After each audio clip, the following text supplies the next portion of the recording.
success stories told by the people who lived them. We're going to have some guests on this show that everybody knows, and we're going to have guests on this show that nobody knows yet.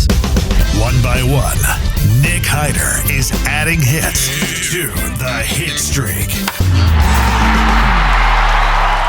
Blessings, folks. Welcome back to another episode of the Hitstreak.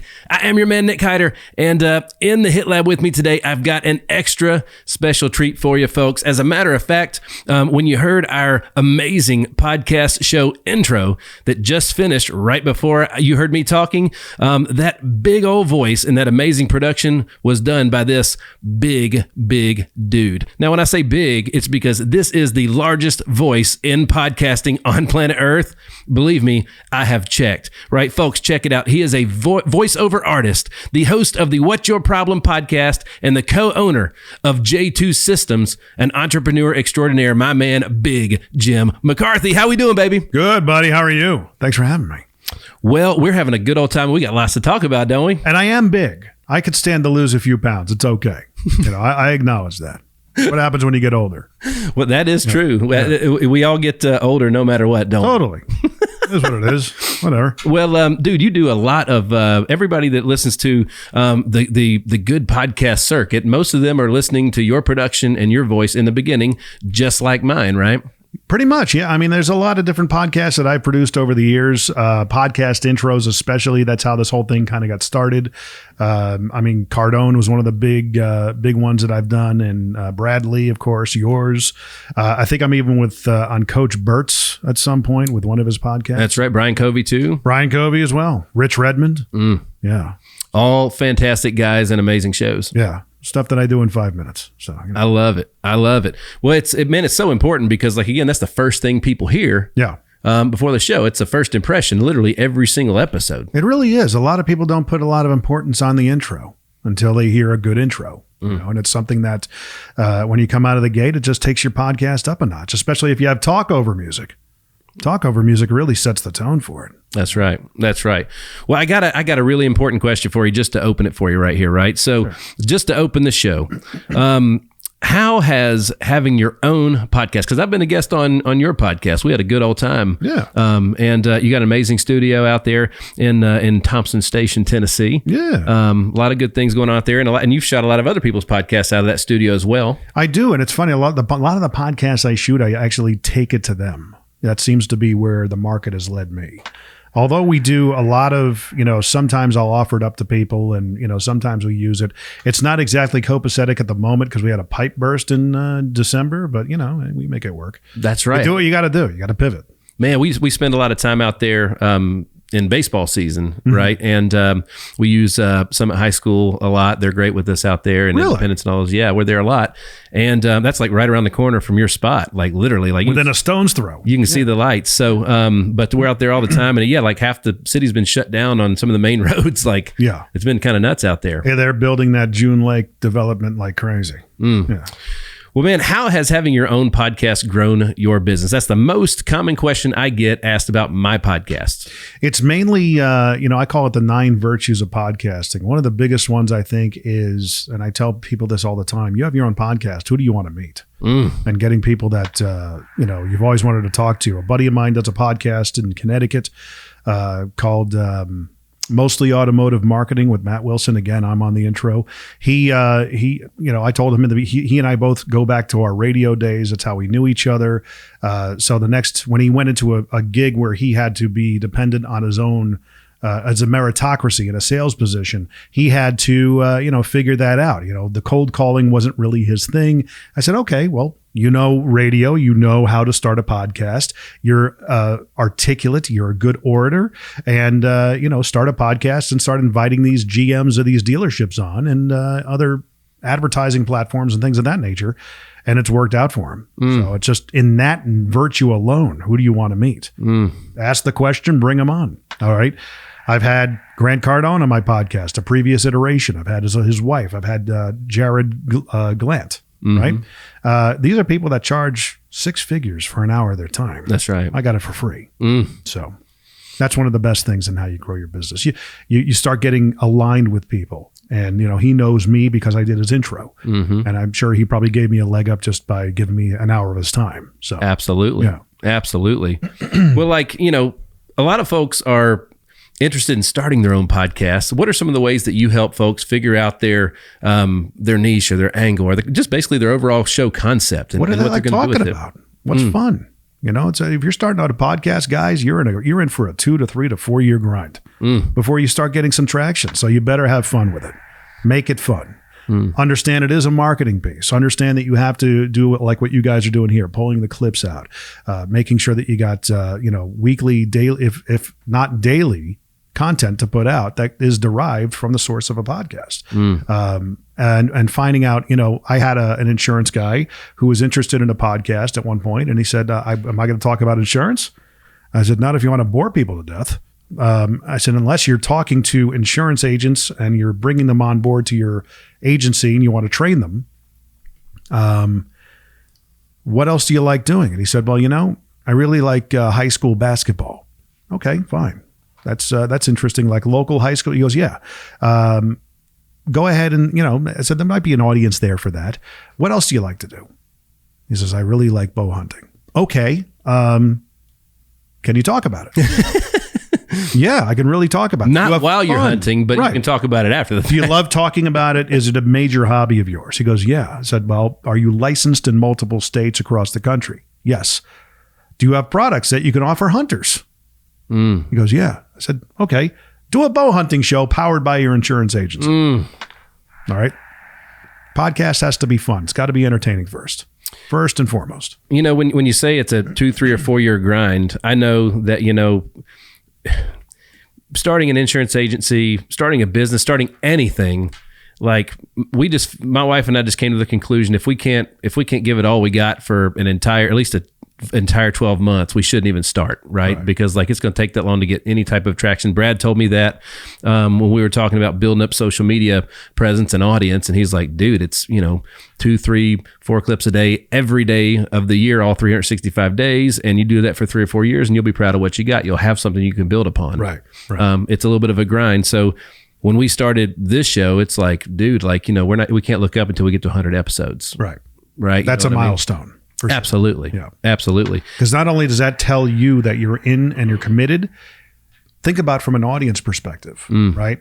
If you're wanting people to listen to your podcast and you've got 10, maybe 15 episodes, your commitment level is at a very low level, right? If you get to 100, it shows that you're committed. Now we've given me that much more of a reason to actually try out your show because you've put the time in. You think it's serious, and I'll give you a chance now. I'll give you some of my time. That's the big ask is, how do you separate people from, whatever they're doing to solely focus on what you're doing?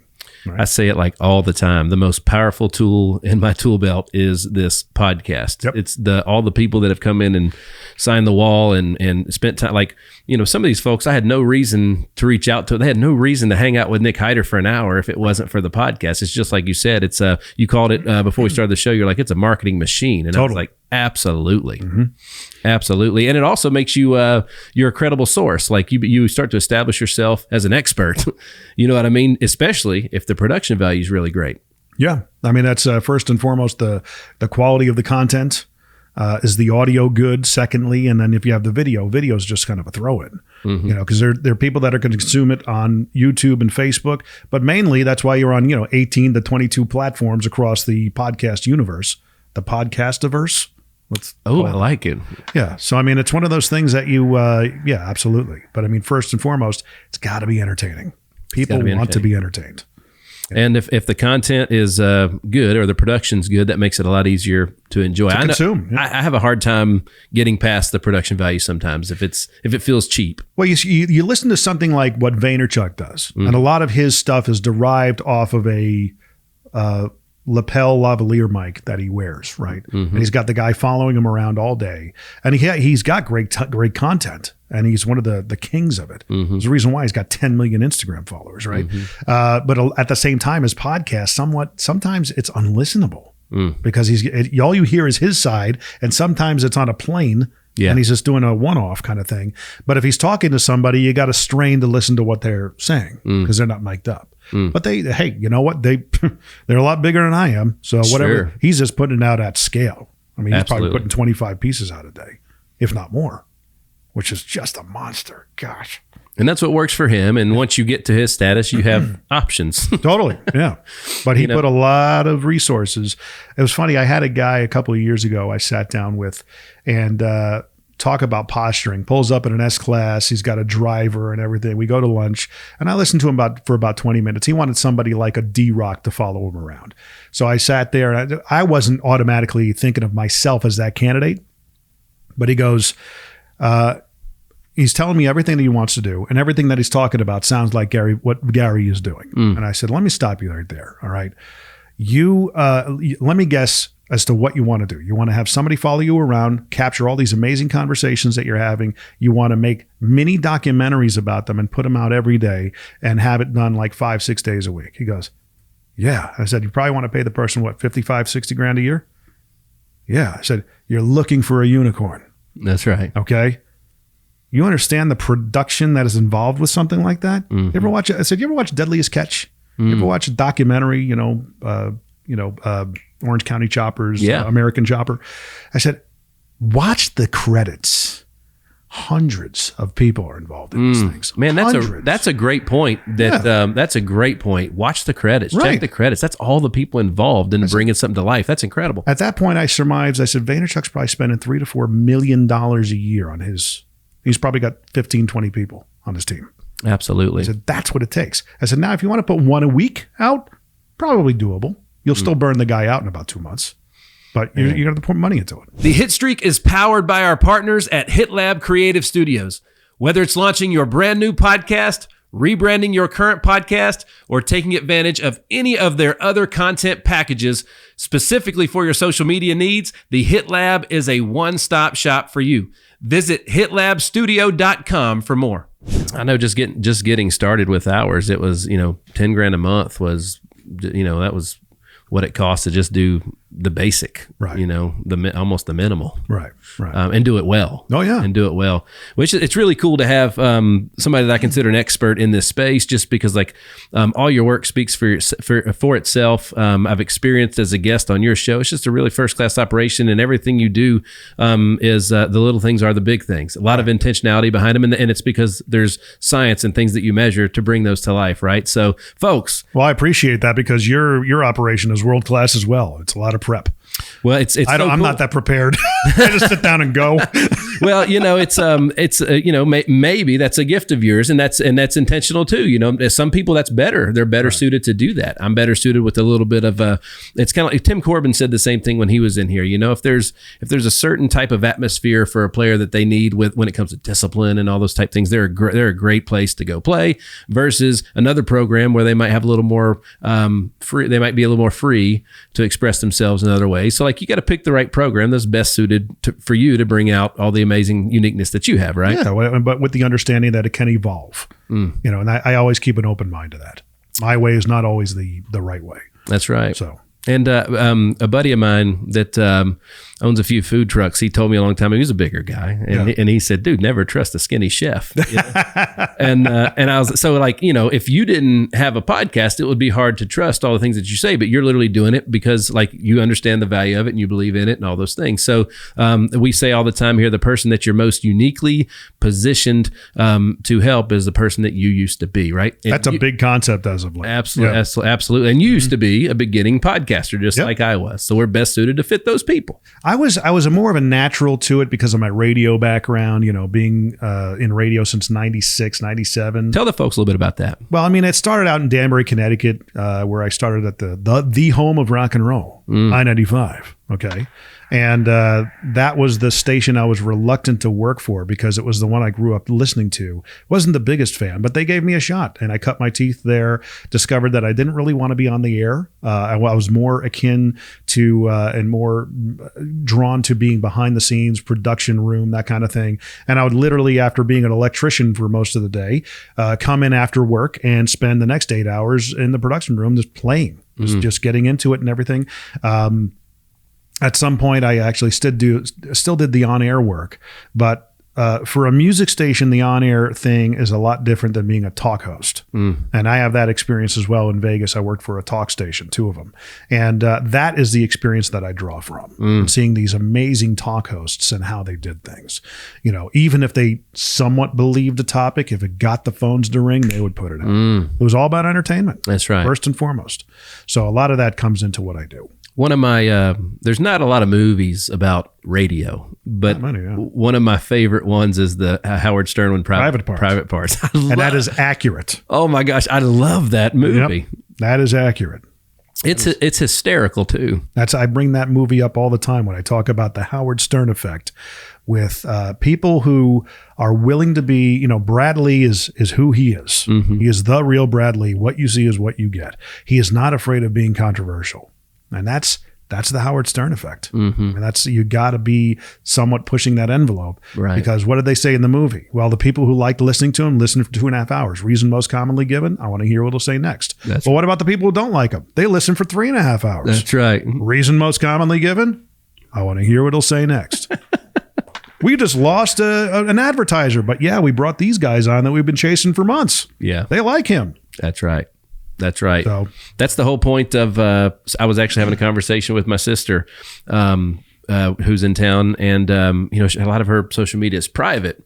And I asked her, I was like, why, you know, I can't share your stuff. Like, you know, why is it private? And she gave me 10 reasons. I'm like, you know, it's called social media. Social. Yeah. So why are we blocking it off? You know, start a group if you want to have private stuff. Right. But like, man, share. Yeah. You know what I mean? So it's the new ad platform. Absolutely. Yep. Absolutely. And all those platforms put together, you add all that attention you get up, boy, that can be a big footprint. And it's a lot of elbow grease, a lot, especially if you're doing it organically. It takes a while. Yes, it does. And even if you have the goods, that's the other aspect of it. You know, there's some milquetoast podcasts out there. You know, the good thing about podcasting is that there's millions of them at this point. I would say several million. But the good thing is about most of them are pretty terrible. That's right. Yeah. That's right. Because they're being amateur people. If you wanted to be a radio star, here's your chance. And how many of them don't even get past like 10 episodes, do you think? I don't know the number, but I'm sure probably hundreds of thousands. Yeah. I mean, would you say it's probably like well over half, I would think. Oh, yeah. Just because it sounds like a lot of fun. I mean, I can't tell you how many people we've helped get theirs started right out of here, and they don't make it past month 2 because like, man, like this is a full-time job. Like, well, yeah. Yeah. Absolutely. Especially if you want to be good. And that's why I always set up that expectation. Guys, if you're going to do this, you're in for it for 2 to 3 years at least. Absolutely. Okay. If you're doing a weekly episode podcast and it's like, listen, by the time you get to month 6, congratulations, you've done a month of radio. Because cumulatively, that's what it adds up to. That's very powerful, man. Yeah. Tell me a little bit about your J2 systems that you co-own, because that's pretty. I was really impressed when I saw all the fun stuff, the toys that you guys were lighting up and everything. Yeah, absolutely. That was born out of when I was in the car business. After I got out of radio, I had a little bit of a detour, got into the car business, and as we sold cars, sales guys realized, hey, we're capable of sales, but what's more lucrative than cars, because these aren't exactly as lucrative as we like them to be. So at the time, with that in mind, I met my first business partner at a fun run, and I hadn't seen him in a couple of years. We know each other through BNI chapters. He actually lives in the same neighborhood as I do, and last I knew, he was running a facility management company. And I said, "How is it doing? I haven't seen you in a while. Tell me what you're doing now." He says, "We're doing LED lighting conversions." Oh, okay, cool. And he says, the TVA offers, at the time, it was incentivized and everything. And by the time we're done, they'll save like $40,000 a month on their bill. They were doing a big project in Spring Hill. Yeah. The old, the Northfield Conference Center, which is the old GM Saturn headquarters. So they were converting them all over.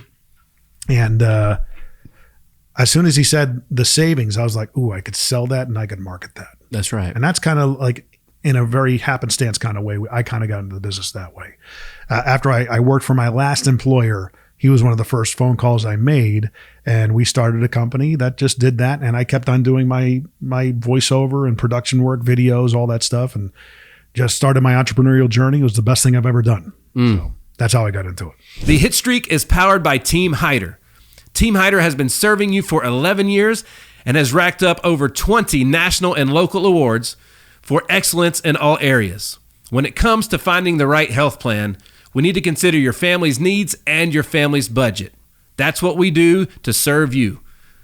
To look further and to book an appointment, visit teamhider.com.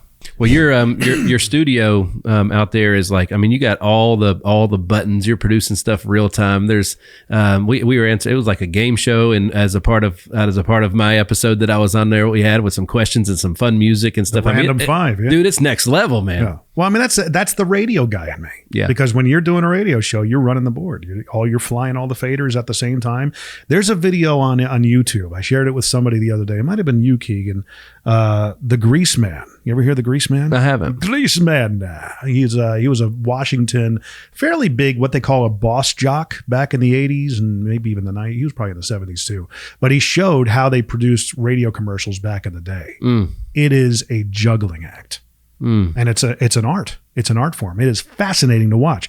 You pull up any of these guys, you can pull up, Los Angeles DJ, and inevitably you'll see some of these guys that back in the 80s that were just pulling carts and, literally while they're talking, they're pulling stuff out, firing things off and just octopus. Right. It's crazy. And it's so much fun to watch. Or maybe that's just the geek in me. I don't know. I think it's really cool. Yeah. I think it's really cool. But that's where a lot of that came from. Years of training doing Yeah. Well, it's because you're always having to think ahead of what's coming next while you're operating in the future, living in the present, as we say all the time around here. You were doing that to the max because you got to know what segment's coming next. It's all timed out. It's just, there's not much difference than a late night talk show. Pretty much. Yeah. It's self-directing.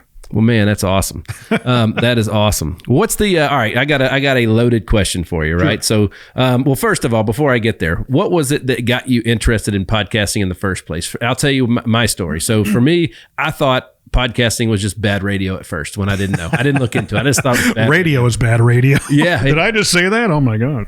But it's kind of gotten that way, hadn't it? Well, radio did it to itself. It's cannibalized the industry. And now they're going with AI jocks. So even further. Okay, guys. Yeah. Good luck with that. But that's in my years in radio. That's why I got out. It's all programmed now pretty much for the most part. Yeah. The stations I worked for here in Nashville were different. They were locally programmed. They were strong. They had a local community feel. And I hope they know I still appreciate them because they were one of the best places I worked for. The DJs were amazing, by the way. Yeah. They were so much fun. Oh yeah, absolutely. We had Jack FM, Mix 92.9, and after I left, they brought on another radio station. They just flipped it to a country station recently. But that was, to answer your question, what got me into it? I was reluctant. We did podcasting at the radio station for what we thought were podcasts, but were really video series type stuff. We did artist highlights and things of that nature. But when I got into podcasting, it was because of technology, because I did my podcast initially, the JMVO Weekly Primer, from my closet where I do a lot of voiceover and stuff like that. I was in the closet. And that's where I would have a lot of virtual interviews. I would take the podcast out on the road. One time we did it at the Mercedes-Benz dealer, Mercedes of Music City. And I was interviewing, why can't I think of it? Phil Valentine. Okay. Remember him? Mm-hmm. And his son, because they had a podcast together, the Pod Goats, they called themselves. Okay. And so I interviewed both of those guys in the dealership. I wanted to do it remote, kind of give the dealership a leg up as well. But man, I had to take a recorder. I had to take, 3 different microphones. I had a headphone amp and wires, rat's nest all over the table. And at some point I'm like, I'm an efficiency guy. Right. Make it easy for me. And then all of a sudden the Roadcaster came out. I was like, ooh. That's nice. Yeah. Let me order me one of them. So I got it in, figured out how to use it. Now I own like 4 of them. That's right. So That's right. That's why I do podcasting, because that makes it easy. Right. Otherwise I'd be like, no. It's like, producing on reel to reel. Right. If I didn't have a digital audio workstation and do all the stuff on a computer, I wouldn't be a production guy. The very first, so I had zero experience in podcasts. I didn't have a podcast. I'd never been on a podcast set. I'd never been to a studio. I'd never been a guest on one. I don't even know. I'd only listened to a handful. Yeah. And the first time I went on Brad's Dropping Bombs, when I first walked into a studio, I was just like, I was wrong. Yeah. I was wrong. You know what I mean? He's got quite a setup out there. Yeah, it was like, I need that. Yeah. You know what I'm saying? And if you look at how this is staged, it's just a mini replica of it. It's very similar, right? Yeah, You know? whatever works, right? That's right. Cardone's the same way. He's got a big old room. It's like a television studio. That's the first thing I'd been on in television studios, and I was like, well, this is the same thing. Yeah. And you did a voiceover recently. Good for you, buddy. Yes, sir. That was fun. And again, what is the same thing. They were like, hey man, when we need this, just here's the mic we need you to get, and just go in a closet, just like you said a second ago. Go in a closet. That's why I tell when I do voiceover coaching, it's what do I need? Get into a closet full of coats. You're fine. It doesn't have to be pretty. Right.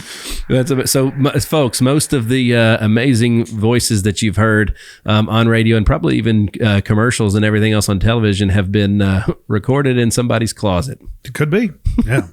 I mean, the voiceover guys, the legacy elitist guys that have been doing it for decades, they've got, fully pro stuff, and they got a producer they just show up and record. Mm-hmm. But, rumor has, Don LaFontaine, remember him? Oh, yeah. He was the big movie trailer voice guy back in the 80s, the Terminator 2 and all these things. He would, not rumor has it, I'm pretty sure this is how he did. He had his own limo driver, and I would just take him around L.A., and because of the parking situation and the traffic, it enabled him to free him up to do business and then be, okay, just drop me off there. Come pick me up in an hour. Wow. Yeah. But he made, $75,000 a read. Mm-hmm. It was crazy. Mm-hmm. Yeah. Well, after seeing Brad set up, and then when the show came out, and then I saw all the clips that came out afterwards, and all the traffic, and like our social media just took a huge jump in the right direction for that, and I was sold, and I believed it right then. Like that was, and from there I came back and looked at my wife. I'm like, we gotta figure this out and build a studio, and we need to get this off the ground, right? And we got to do it yesterday because I felt like we were late to the game. Getting started. This was back in 2020. Nah, I don't think you were late. I think the adoption curve is still going up. It's still getting there. I feel now we feel like we were pretty early based on the amount of traffic that it's generating now. But back then it just seemed like, man, like those guys, guys were established and it was really neat. Look, Ed Milet, if you're listening, dude, I've sent you how many flippin' intros for free. Okay, just to kind of get you on my roster. He still hasn't taken me up on it, but I mean, his intro and his podcast production has gotten better, but his intro says his last name the wrong way. The Ed Milet Show. It's Ed Milet. It's like, and he got okay. That I reproduced it for him and sent it to him, and crickets. But some days I'll meet him and be like, dude, what the crap? Come on, he'll know. Let's do it. I guarantee you he'll know. I'm sure he does. Well, what was it? Was it the radio stuff that got you most interested in podcasting from the get-go, or did you see like, man, this is a lane that's going to take off? Like, how did you know to get on board early? I just wanted to do. I wanted to start being a practitioner of what I believed in, and if I could make it efficient and easy, so it doesn't take much more time out of my day, I could just get on with my buddies, have a fun conversation, kind of have like what we talked about earlier with that gentleman that I met with. I feel like I have some of these amazing conversations as well. Why not we, just have them on as a podcast? And that's kind of how it started. And it grew from there. And then eventually I wanted to make it in person. Right. Because the virtual thing, I'm like, there's just something about sitting in the same room with somebody. Absolutely. It really is. Absolutely. Yeah. What's the most amazing voiceover you've ever done? Amazing? Yeah. Or interesting. What's the most interesting voiceover you've ever done? Oh man, I might have to come back to that one. We can think about it. We can. I'm not sure. We can. Yeah. We'll come back. It's almost like who's your favorite kid? It was your intro. Does that work? That's right. Who's your favorite kid? Somebody. I'm a big I've recently let this out of the bag. It's something we hid for a long time. I like old TV. Like I don't like a lot of the newer stuff. I watch what my wife likes and whatnot. But like if I got the TV on to myself, I'm probably watching Golden Girls. Ironically, so really? I have the coffee mugs and everything.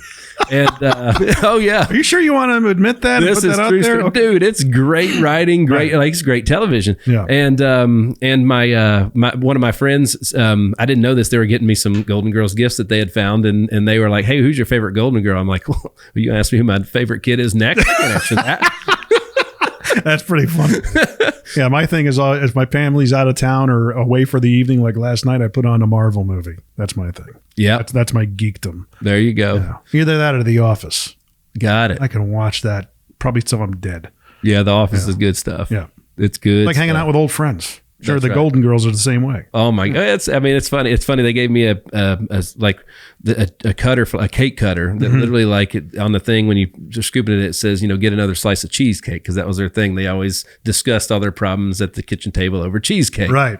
Before going out to the lanai, That's right. if I can get that word out. That's right. So most people don't know this fun little Golden Girls facts here, folks. This is a bonus. After the show ended after 8 seasons, there was a spinoff and Don Cheadle and Cheech Martin were in it. Everybody except for Dorothy was in the show, and she guest starred on 2 episodes because she got married at the end of season 8. It's called Golden Palace, and they bought a hotel called the Golden Palace, and that was it. They got there and realized there was no staff, and they had to run it. Oh, really? Yeah, there was a spinoff. 1 season, it's like 25 episodes. It's hysterical. Some spinoffs work, some don't. That's right. Frasier, out of the park. That's right. Joey, not so much. True. That's exactly right. Yeah. It's hard, but yeah, man. So there's my secret for the day is the Golden Girls. I love it. Before that, it was Perfect Strangers for me. You are old school, my friend. Yes, sir. Wow. Oh yeah. Oh my goodness. You and my wife would have some conversations. My son, he's into them too. He loves Really? it. Oh yeah, absolutely. That's crazy. He thinks they're hysterical. Wow. I had no idea. That's right. But Heard it here, folks. The Office is hard to beat. It's one of the. I mean, everyone talks about Friends and Seinfeld, but I mean they just blew them out of the water, and it's the story of that show. Yeah. I mean, they didn't think they would last 3 seasons, but they just kept on getting renewed and renewed and renewed, and they went 9 seasons with it. And they wanted to do a reboot, which is like, just leave well enough alone. you know? But they were going to do an offshoot as well, a spinoff, and I think it had to do with Dwight Gotcha. taking over the beet farm. Gotcha. That extra at the end of the series. So Gotcha. never did it, but Gotcha. Well, let's see. The Hitstreak is powered by RAC Financial. When it comes to your credit card merchant processing, RAC Financial is efficient, reliable, and trusted. At the end of the day, when it comes to processing your credit card payments, they make it simple, the way it's supposed to be. Check out RAC Financial. I was going to ask you, because this is really important. This is one of the most common questions that we get asked as well. The key ingredients of a great podcast. Besides, folks, you got to have a really good intro. I'm going to tell you that right now. You got to have a great graphic and a great intro. After that, you got to know why you're doing it. You got to know who the audience is. You have to, again, have fun. Make sure you're having fun with it. Figure out the formatics, figuring out how you want your top of show to sound, and start developing the muscle memory that goes into it. I always have a list I pull out with every intro. I know I'm going to hit. I thank my voice guy. I talk about the What's Your Problem podcast. This is a podcast for Middle Tennessee business owners and professionals, and talking about that one thing, that always something keeping you up at night. And the always something, it derives from my years in the car business. That's right. As soon as somebody told me that, I was like, oh my gosh, you're right. It really is always something. And once you just get okay with that, life is just easier. If you anticipate little things popping up, it's always somethings. And then I just kind of go into, talking about how you can follow us and stuff like that. And today we're talking to, Nick Hyder, and he's blah, blah, blah. And we're going to do the dad joke challenge and stuff like that. So that's right. I put those little featurettes in there. Do we need to do the dad joke challenge today? I don't have any at the ready, but I'm not prepared either. We had the random 5, I think, when you came on. We did. Yeah. We did. Let's see. So, folks, we're hanging out with Jim McCarthy. Check out some of his catalog at jimmccarthyvoiceovers.com. Also on Instagram at Jim McCarthy Voss. VOS, yeah. VOS, that's right. And you can see a whole bunch of his stuff. But like the catalog is extremely impressive. You are the voice behind some of the biggest and best shows out there today, and only doing more and more and more of them as we go, right? Pretty much. Yeah. Let's try and keep them rolling. Yeah, I don't really set those kinds of goals, but they just keep coming to me. So it's really important that the person that you pick, like you, at the end of the day, like you really have an incredible way of capturing the pulse behind the show. So like, we didn't really give you a whole lot of direction when you did mine at all. It was basically like it was me for the first like 60 episodes, and like on my iPhone in the car, and A Shung and those guys did some great stuff with the music, but like, what you were able to do and the effects you could add on it, it really just, not only did it make it big, but it really captured like what the pulse of the show was supposed to be for me. It was a huge step up for us. Yeah, if you're voicing your own intro, you probably shouldn't do that. It was hard, and we tried to do a lot of things to change it so people didn't know it was me. But I actually, I speak from experience, because the JMVO weekly primer is me on my own intro, introducing myself. So it was weird. It was kind of weird at first. And it was like, we need an intro. We're about to launch this thing. We need an intro. So I'm in my Jeep, in my driveway, doing voice notes. I did it like 20 times. And I was like, here, use this and figure it out. Right. It was all right. It was all right. But what you did was like, it went from like a 3 to like a 10. Well, thank you. Overnight. Appreciate that. Overnight. So as you're starting your podcast, get you a great looking graphic and give old Jim a call and get him to get your voiceover started. I promise it's worth it. And folks, it's worth every penny, because think about it. It's on every episode for the rest of your podcast. Right. Yeah. It lives in perpetuity. Absolutely. Yeah. And it's not something you want to change as the longer the show goes on. In television, how many times did like the theme song of a television show change? It was the same one over and over and over again. And they might switch up the images. That's about it, But the sound was the same. Yeah. So like, it's very important that you nail that thing first. Absolutely. When you're ready to rock and roll. Absolutely. So what you did for us was not change it, you enhanced it, which was better for our audience and better for the show. So that was really neat. But again, if you can get it done square one, that's the way to do it, right? Yep. I completely agree. What else are we talking about today? So what else would the folks need to know about you, Jim, that they may not? I'm a closeted fan of the Backstreet Boys. Well, me too. Not really closeted. I've talked about it before. Not anymore. I love the boy band era. I thought they really were great. Good, right? I agree. It was great production. Yeah. It's just, what else? What things that people will be surprised to know about me? I once went to the grand opening of a brothel. Really? Hold on. Didn't partake in any of the activity. It was literally when we lived in Vegas and we were invited out. It was a grand opening, and one of our morning shows actually did a show from there. And surprisingly, my wife asked some of the most interesting questions to some of the employees, if you will. And it was certainly a night to remember. So, yeah, very interesting to see that side of life. We'll leave the rest of that story right there. Don't go into that one. Well, I do love. I'm fascinated with J2 Systems, because again, like we walked in to your spot out there in Thompson Station. Studio's on the right, and on the left, this room is just like glowing with all these amazing, vibrant colors. You guys were demoing some lighting products and stuff, and quite frankly, I didn't know at the time that they were for a whole bunch of car washes. But like, that's how I gauge a car wash, by the way. It's not by how clean my car is when we get out. It's the light show. It's the light show and the smells that enhance the car as they're coming through. Very true. It is certainly turned into an experience business. Even, by the way, I got my car washed. So, it's amazing how we had no idea. Literally the company, the whole premise of it is that's great and all, but can you make it do this? And we innovate into our product set, especially if they have the scalability aspect of it. So a lot of our product line is derived from customer ideas and input, just what they need. So you're bringing stuff to life just like you do in voiceover work and everything else. And I have to, credit my business partner. He just loves running with the innovation of those things. He's amazing at it. He is, if anybody you need to have on the podcast, it's him, because he is just a juggernaut at business acumen, sales and selling. He's got, probably a 92% close rate. Will you make a connection with me? I'd love to. Sure, absolutely. That would be fantastic. Well, let's talk about starting a podcast, starting a business. There's a lot of common foundations. Yeah. And really starting anything. You know what I mean? Starting a family. There's certain things that just have to happen to make things to build a foundation to build up upon, right? Yeah. What are some of the things that in business that are like in the world of podcasts or creating and whatnot that stand out to you? Because again, you as an entrepreneur, I only named a couple of things that you're involved in today, right? So there's others, right? And I've actually consolidated over the years, because otherwise my life was just getting too nuts. But a lot of it with business and podcasting going hand in hand is understanding that it's going to take time. Nothing happens overnight.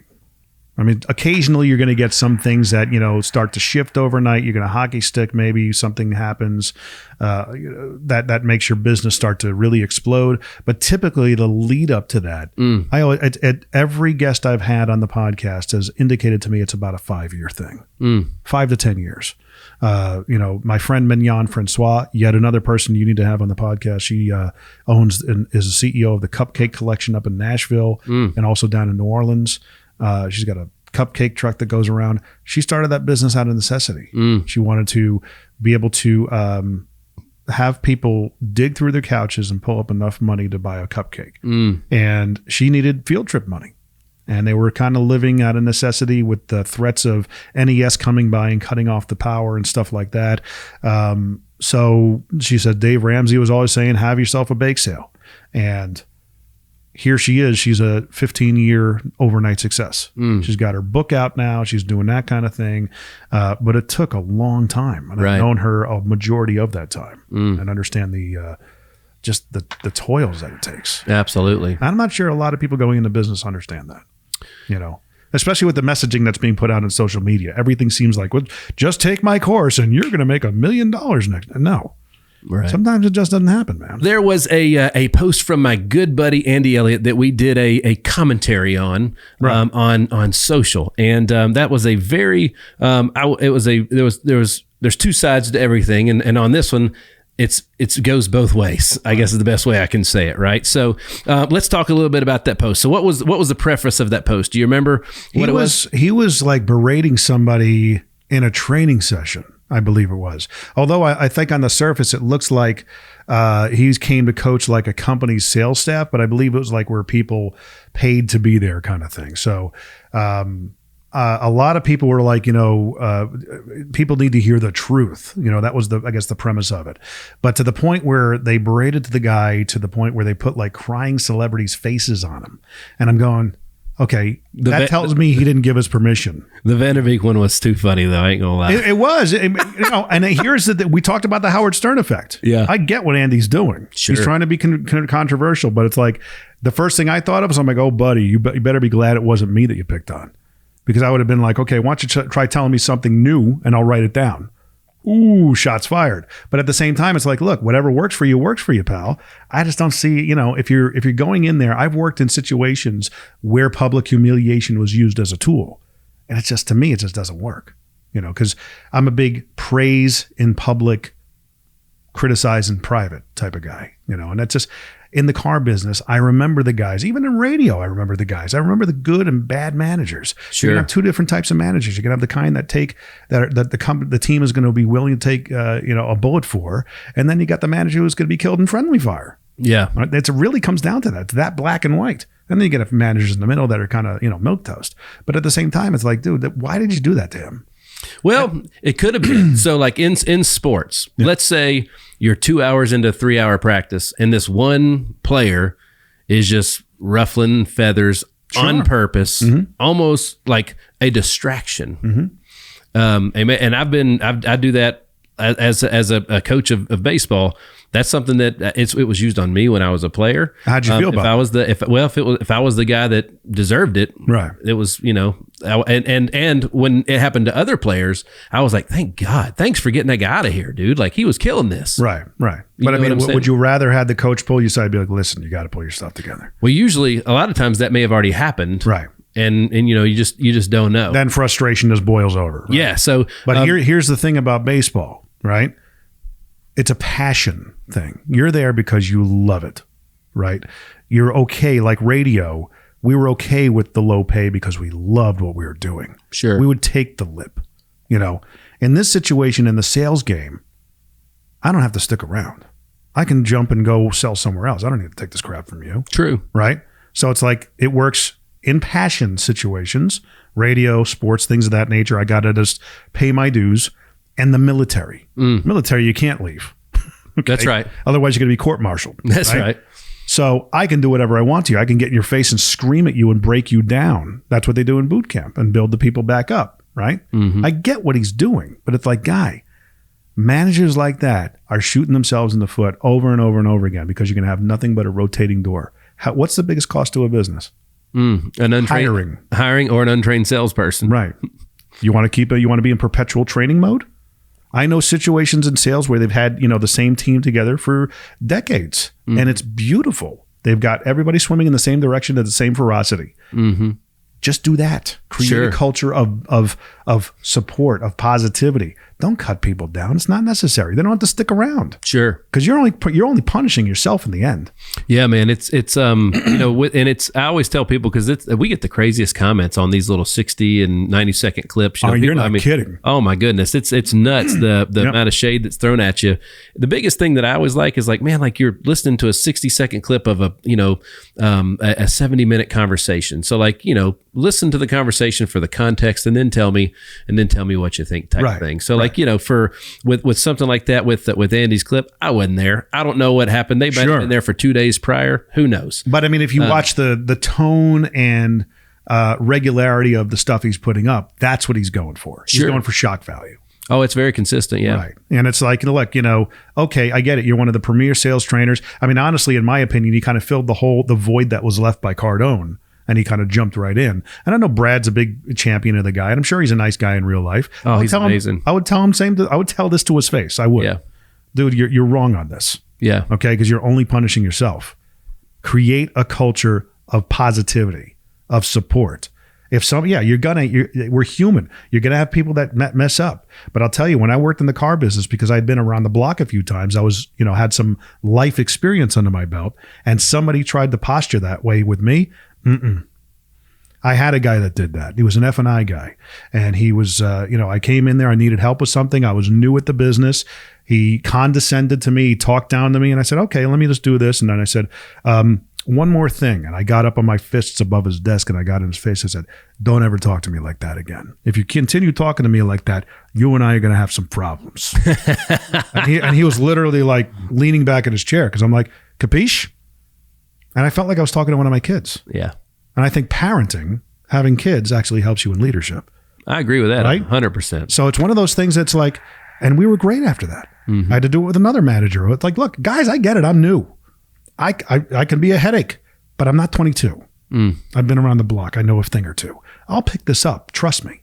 But you just got to work with me. I don't respond to that. Right. All right. So when I would sit people down and tell them, look, don't ever do that to me again. We were great.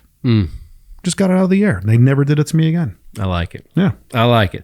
Well, man, as we bring this sucker to a close, any final thoughts, anything else that you'd like to let the folks know? Once again, Jim McCarthy voiceovers, jimmccarthyvoiceovers.com is the website. There it is. And at Jim McCarthy Voss on Instagram. Any final thoughts, brother? Just go out there and be them centric. It's less about you and more about them. I love it. Always. I love it. I love it. Well, man, keep doing the good work, brother. I'm serious. It's fantastic. Yeah. It's fantastic. I'll keep on looking out for guests that I will cross-share guests and stuff like that. And other podcasters, folks, that's the thing is befriend. They're not your competition. There's enough to go around. It really is. Right? And rising tide. Absolutely. Yep. And some of the greatest guests that I've had is because they were on somebody else's show and they said, you need to talk to this guy, right? So you're sharing a lot of that stuff. It's all about, it's just a great network. Mm-hmm. It's a great network. Let's make Nashville the biggest podcasting hub in the country. I'm about that. I'm all about that. Yeah. I love it. Well, folks, once again, big shout out and thanks to the host of the What's Your Problem podcast, the co-owner of J2 Systems, the biggest voice in podcasting on planet Earth. Once again, I did check. That is true. That is true. Jim McCarthy, thanks for coming in and hanging with me today, man. I've been excited about this for quite some time, brother. Likewise. Been a pleasure. Well, folks, once again, thanks so much for tuning in to another episode of The Hit Streak. I am your man, Nick Hyder. God bless. I want to thank all of our loyal fans that spread across all 50 states and 14 different countries. It's absolutely amazing. Folks, help us keep spreading the word, right? Share your favorite episodes with friends and make sure that you are liking and subscribing to The Hit Streak on all digital platforms. Thanks again, and we look forward to more.